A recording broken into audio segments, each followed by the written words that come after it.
मोदी सरकार का मुसलमानों के मजहबी वकार पर एक और हमला। वक्फ इमलाक को हथियाने के लिए नया जालिमाना और मुतासबाना कानून पास, सदर के दस्तखत होना बाकी हैं। अब दरगाहें, मसाजिद, यतीम खाने, सब पर आरएसएस अपना शिकंजा कसने को है।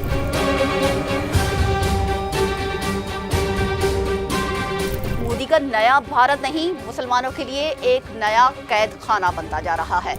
वक्फ बोर्ड में गैर मुस्लिमों की शमूलियत, चीफ एग्जीक्यूटिव भी गैर मुस्लिम बन सकता है। फैसला भी वही करेगा जो सरकार का गुलाम होगा। ये इंसाफ नहीं, अक़लियतों के खिलाफ ऐलान जंग है।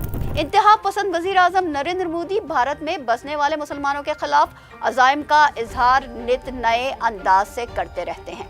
वो आरएसएस के नजरिए के तहत भारत को एक हिंदू रियासत बनाने के एजेंडे पर काम कर रहे हैं, जिसके लिए वो किसी भी हद तक जा सकते हैं।